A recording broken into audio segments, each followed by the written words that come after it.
Log 1, Part 2, The Cursed Meadow. Joe then brought his wife inside the house. Once inside, she then would see that there would be an animal rug made out of a massive wolf with its face facing the door.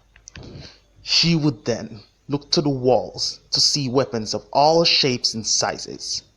Joe would then bring her to the kitchen where she saw counters and cabinets, as well as kitchen utensils.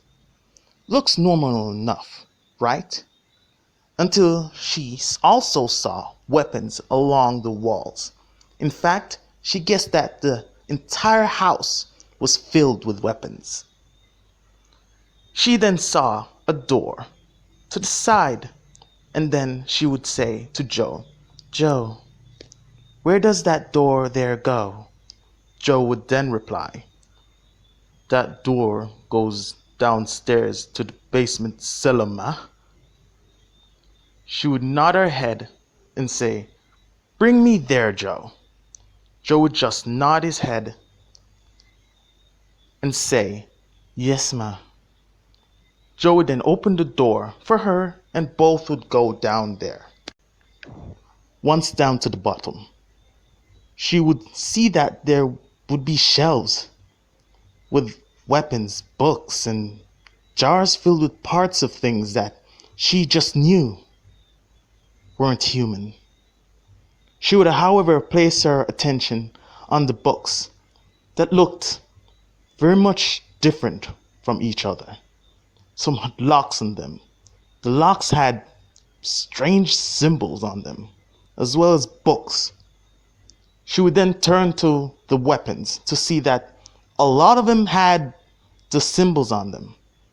As well, she would then look at Joe, then say, "Joe, bring me back to the start of the house and show me the room on the right."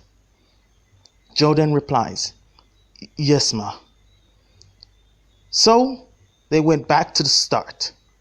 She looked to the right to see that it both a dining room and a living room slash resting room.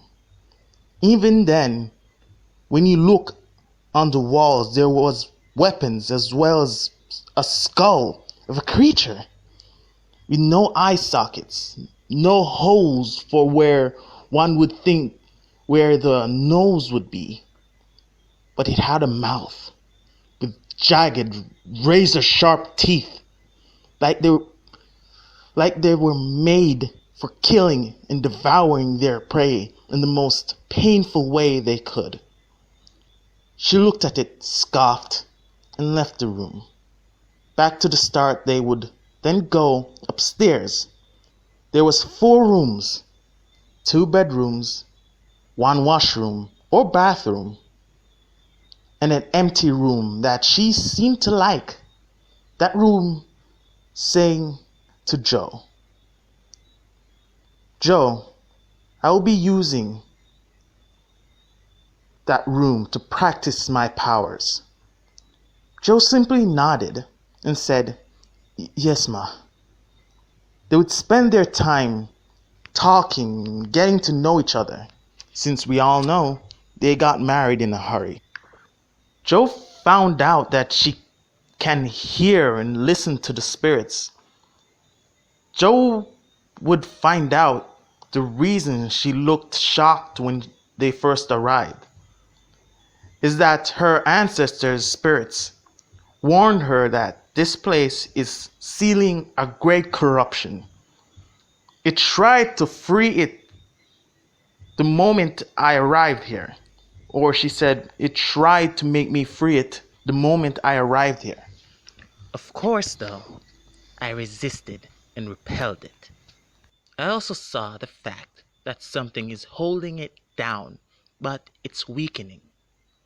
We have at least 5 years before it's freed. Joe listened to his wife attentively, to his lovely and serious wife. Joe then asked her, "What do we do?" She replied,